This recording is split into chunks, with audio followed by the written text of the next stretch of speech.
You ready for me? You are ready. And you are live.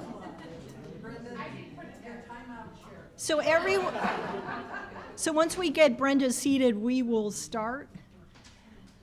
Welcome to the Harris Family Center for Disability and Health Policy, or CDHP. We are truly honored that you have chosen to join us today to celebrate the silver anniversary of disability services at WesternU.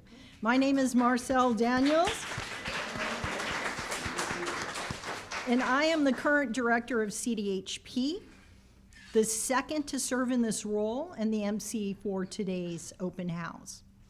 On behalf of CDHP staff, we are excited that founding director Brenda Premo, a rock star in her own right, has joined us to celebrate this momentous occasion and graciously agreed to allow us to honor her legacy, not only at WesternU, but to the state of California and to our nation.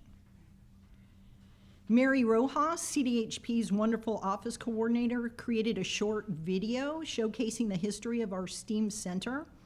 For many here today, it will be a walk down memory lane. For others, it will provide insight into our history and the trailblazing efforts in disability rights of our founding director, Brenda Premo. So everyone take a moment, it's streaming through.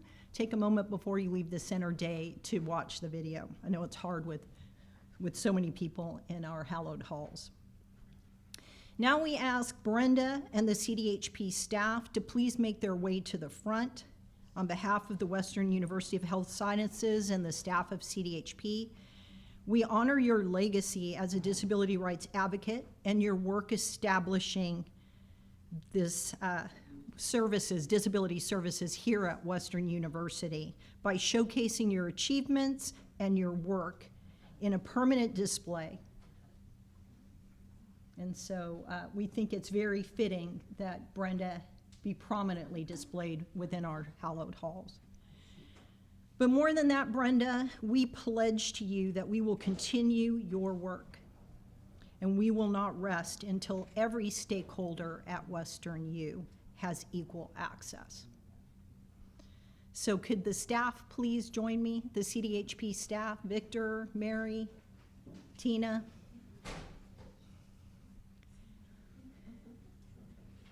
Mary, if you could grab the giant scissors that I want you to know there are different scissors. The president has his own scissors versus the scissors we can use. So I handed to Mary to track down the scissors we could use for today.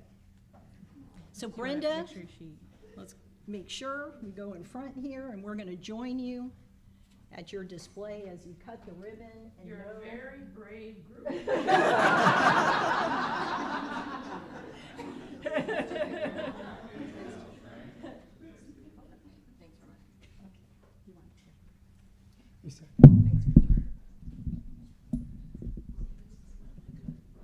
Here, I'll trade you sides. Step back a little bit.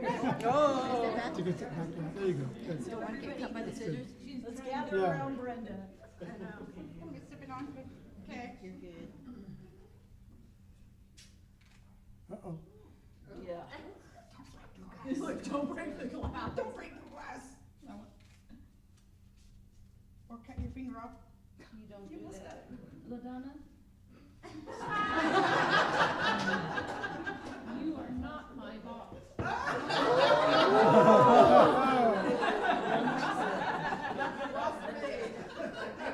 Brenda and I were commiserating about that. These are big. Don't cut your finger. I am not going to cut my finger off. Where it is. Dr. Crone, are you still here? Now you're going to give me Any doctors in the house? You're going to give me a drama kit there. Yeah. Mary? Come on, Mary. Please get them away from us. Especially her. So to commemorate this occasion, we've asked 3 esteemed members of the WesternU family to provide a brief tribute to Brenda. So as we do that, our staff is going to pass out bubbly. It's actually apple cider, Dr. Guidry, so I wanted to at least try to make it to a year. So the first is a national leader in health science education. Dr. Paula Crone, DO, has dedicated much of her career to the success of her students, faculty, and and staff.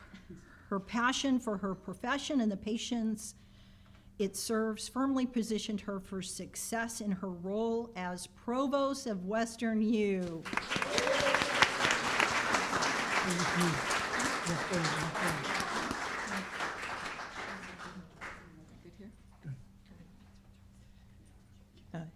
Thank you. I was really, really excited and honored to be asked to give a toast today, and so I'm going to do a pre-toast before we hand these out. But a toast to Brenda.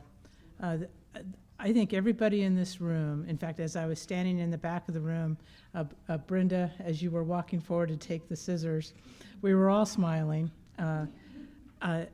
There's not a person in this room that doesn't love you. And there's not a person in this room that has not been directly impacted by who you are as a person, how you have led your life, the example that you've given every single day of your life to those around you. Your tenacity, your bravery, your courage, your determination, everything that you have put into helping to create this center, but above and beyond all of that, to help create a better world for all the people that came after you. I could not be prouder to have had the opportunity to be a very junior dean when you first reached out to me. In fact, my very first interaction with Brenda was when she called me up to yell at me. Has everybody in this room been yelled at by Brenda at one time or another? I was on the Oregon campus. We hadn't built the campus yet. I was in a temporary place, didn't even have a phone yet. It was the very first week of being on the job, and Brenda was reaching out because we were starting up a new location, and she wanted to make sure whoever was going to be part of that new location was going to do it right, and that she was bound and determined to make sure that happened. But when I didn't answer the call, because again, I didn't have a phone yet, I mean, back in the days where we relied on phones. So when she finally got through to me, she started off with that piece, and I never forgot that. But I think that started us off on a path that has led through so many different journeys since then. Brenda sharing so much wisdom with me through the years, standing side by side with me as a colleague and as a friend, and I will forever be grateful for that, Brenda. So dear friend, I just want, my toast to you is to Brenda, a woman we all love and admire so much and are all so grateful for. So to Brenda today, we love you.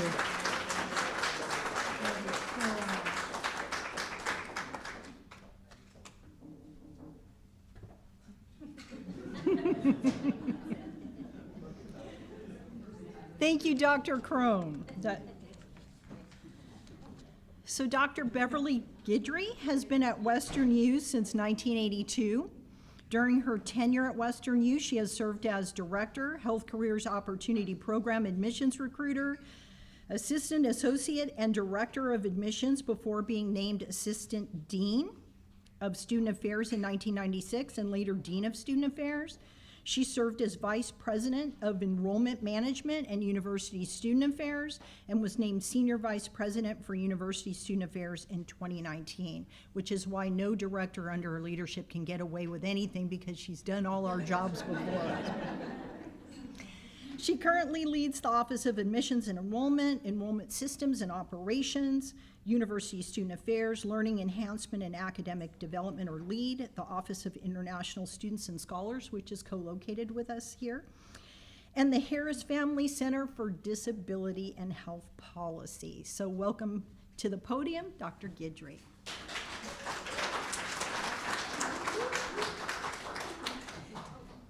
Whew, I'm so glad today is about Brenda.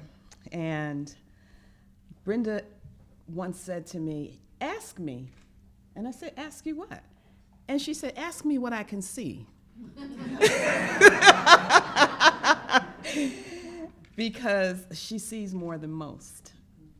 I've learned over the years, since Brenda started at WesternU, that her purpose for being here was very clear. And so Brenda, on behalf of everyone in this room and everyone at the university and those who have gone on, just want to thank you for opening our hearts and our minds and our thinking. Because before you came, I don't think we had the awareness that we did, that we have now, about individuals with disabilities. And it's okay to ask a question, because you don't know. And so I get an A? Yeah. Thank you. I learned a lot. I learned a new vocabulary. You know, I learned that, and this may seem simple, but people aren't bound to wheelchairs. They're users. And so Brenda just made it very practical. She never preached, you know, she never admonished. She just taught. And she taught in simple conversations, and then she taught as a professor in some of our colleges. And so Brenda, today, it does my heart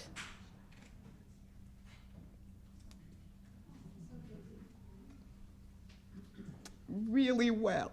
Really, I'm just excited because you deserve this. And I want to say to the staff at CDHP, I admire the fact that you recognize that she deserves this honor. And so with all of the people that are here today, Brenda, we're saying that we love you, we miss you.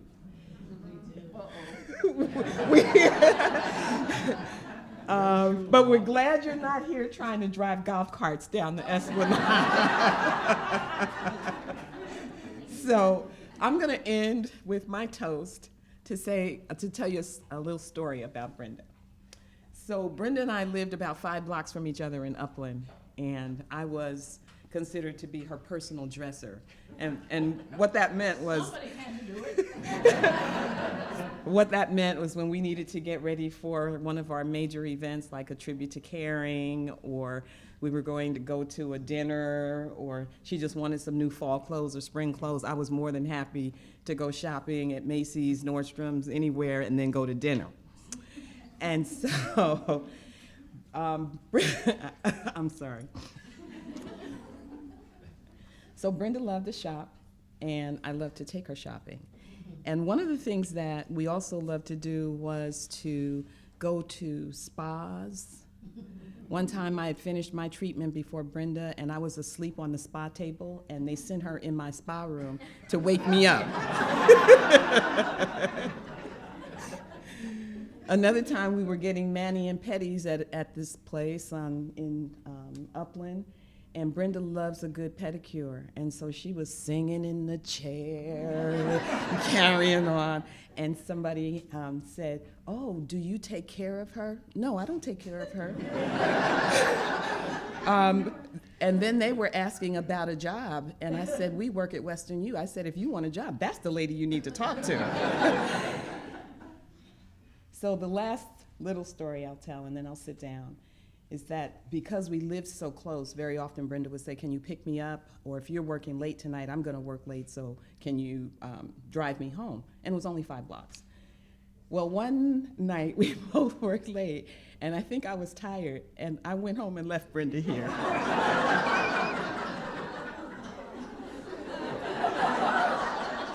I didn't tell on you. You did. You told. I left her here, and when I realized it when I got home, and I think you took a cab home. Something's missing. And when I got in the next morning, the guards,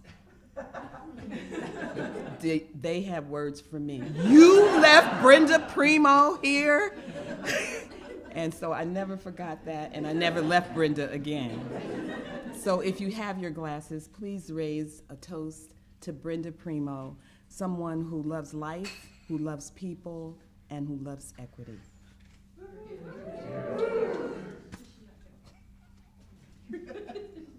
Didn't tell some of the good stuff, that's good.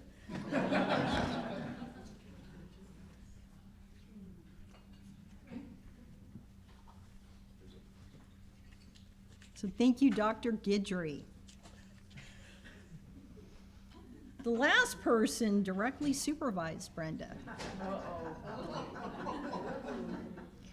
Dr. Gary Gugelchuk, a 37-year employee of WesternU, has served as the university's provost and chief operating officer going back to February of 2012.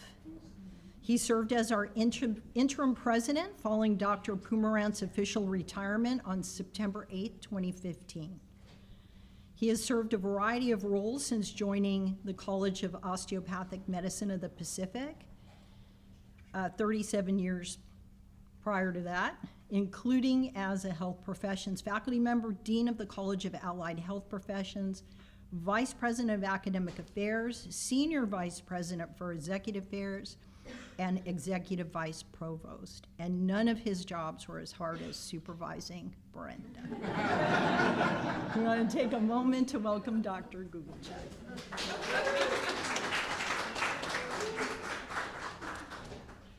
Good afternoon, and it is an honor and a privilege to be invited to speak a few words on Brenda. The last time I did that was at her retirement party. And that part there was for levity. For this one, however, it's a different tone here, and it's so good to see her again. I'm pleased with that, but yeah, my part there with Brenda was, one of the things was how to learn to read Brenda, particularly her emails.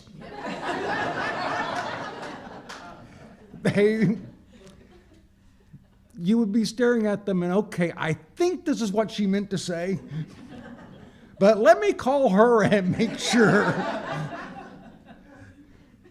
But I enjoy it. But the other part there is we had great time of talking Brenda's desire to drive a race car. And I had the part there as a closed track, and now with the automated drivers, yeah, you may get your chance yet. I did, Okay, good. and no one died. That was all right. But I knew Brenda, better than that. but I said that the Senator Kevin, when you came here, and remember Cassandra Mallory and the California Endowment with a major gift to get this thing established. Then spent all the time with Mr. Bornstein and negotiating to get the Harris Center and this building built. It used to be a bar, and before that it was a restaurant. When they found the part there was a menu from the original, that was from the restaurant we found in the wall. So the part there, but is right there, we basically had to build a building within a building to make it secure. But it was always enjoyable working with Brenda. Sometimes the part there is, while she didn't strictly yell at me, I did get the phone calls from the people who she did yell at, trying to say, what do I need to do? So, okay, I will clean up the mess. That's what bosses do, isn't it? That's basically it. You saw it from the Department of Rehab. But as I was thinking about this and part there with all the changes and everything else, I would want to sort of preface my quote with my toast with a quote from Tennyson's Ulysses. But Brenda, we are not that strength which in old days moved heaven and earth. That which we are, we are. One equal medal of heroic heart, worn old by time and fate, yet strong in will to strive, to seek, to find, and not to yield. So to Brenda and your unyielding commitment to creating a more inclusive and developed society, and may the Harris Center continue that endowment for many, many centuries to come. To Brenda. Thank you, Dr. Gugelchuk. And now we're going to call to the podium LaDonna Cash, CDHP's Administrative Associate, who will now formally introduce our guest of honor, Brenda. Uh-oh. Wow. She said that like I was in trouble, right? Good afternoon, everyone. Welcome to the Harris Family Center for Disability and Health Policy here at WesternU. My name is LaDonna Cash, and I have been with WesternU for 22 years. I have the distinguished honor to introduce somebody very special to me. When I first met Brenda Premo, I knew nothing about her. Today, if you ask me anything, I can tell you everything about her.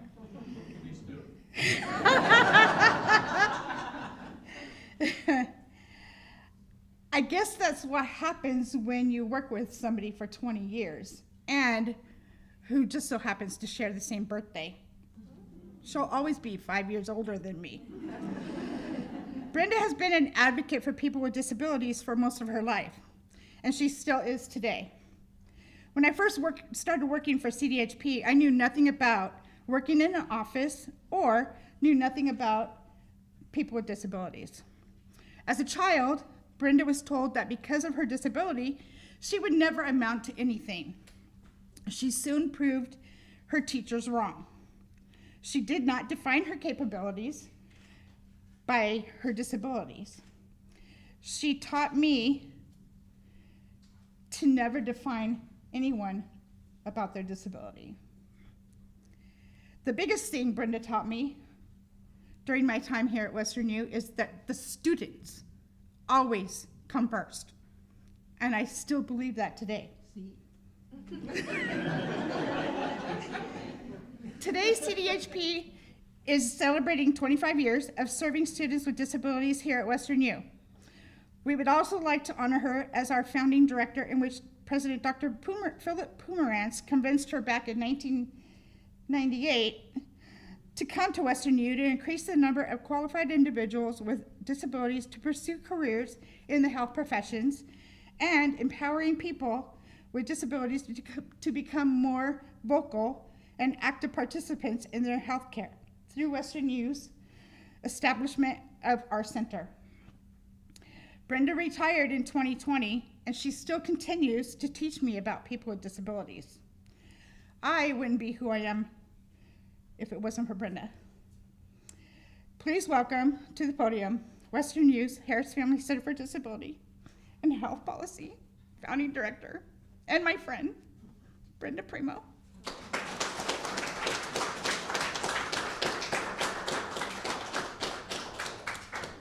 Now, don't make me fall down. That would be bad.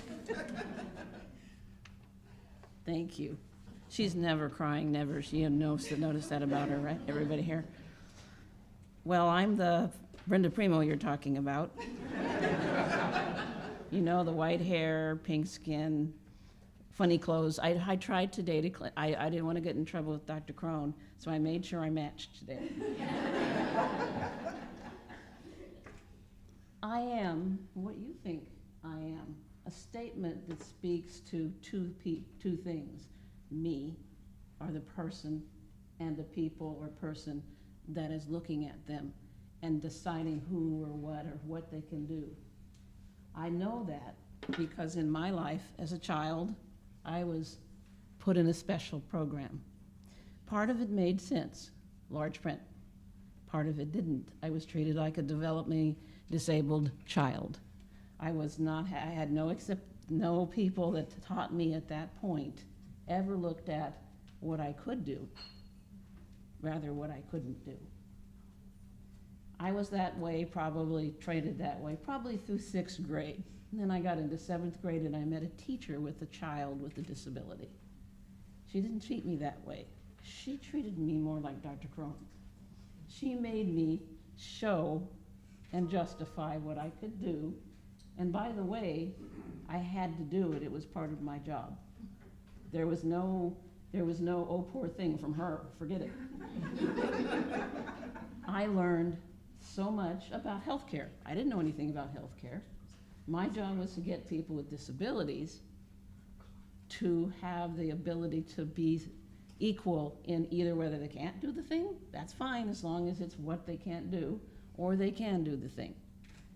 And as a result, not only this school, but many others have become aware that it isn't what the name of the condition is or what the person has, but can they, in reality, compete for that job?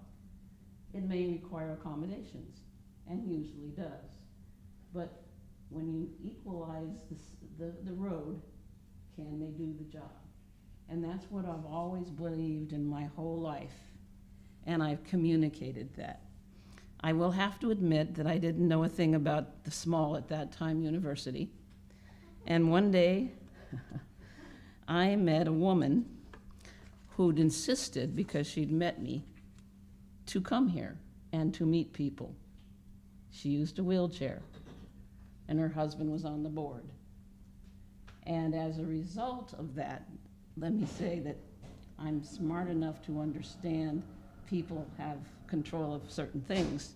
As a result of that, I was invited many times to come in and talk to some of the staff with that person, the president, and some of the lead people, because he saw that it was right to look at what you were, what you could do, not what you couldn't, and how it could be made possible. And from that day until the day I retired, that's what we did. The young lady over there is one of the people who works with that program. And she was a person early on who started to ask me questions. Why? How do we do that? And that's what impressed me so much in terms of the people we hired. How do we do it? Why do we do it? When do we do it? Were always the questions.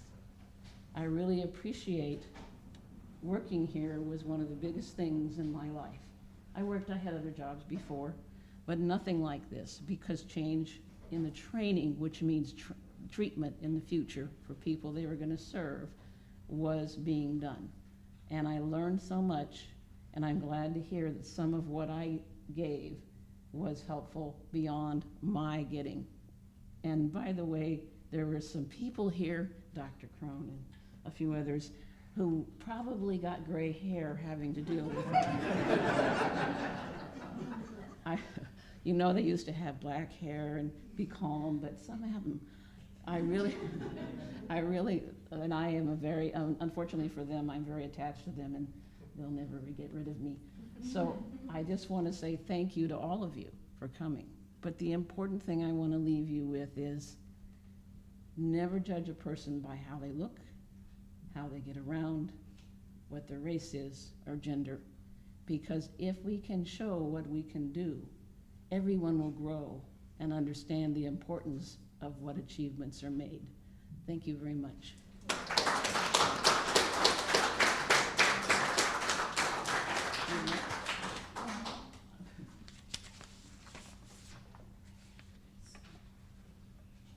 So Dr. Guidry, I'm going to use that as an excuse when I get in trouble on campus. I'm going to say I'm following Brenda's legacy. Dr. Hoppy will be calling you in about a half an hour, but I'm following her legacy. So Brenda, you truly are a hard act to follow. She's very modest, and in the program you can read about her history, which is really amazing. I'd like to take a moment to thank our wonderful staff at CDHP, 3 of whom Brenda worked with Brenda and are still here today. So Sandra, LaDonna Cash, who spoke, Victor, if you could wave your hand, Mary, and Tina. Thank you for all your hard work and your dedication each and every day. And I thank everyone here for joining CDHP today as we celebrate 25 incredible years of providing disability services at WesternU. So please take a moment to, if you haven't already, say hello to Brenda, take a self-guided tour through our beautiful facility that Brenda was instrumental in creating, and join us for refreshments in our boardroom. So one last toast. Brenda, you inspire us by what you have achieved. We wish you all things well and wonderful, And we hope that each and every one of us here today pledges our commitment to continue to strive together, collaboratively, to make our campus the most accessible in the world. And that's a legacy you began, and a legacy that will continue. Salute.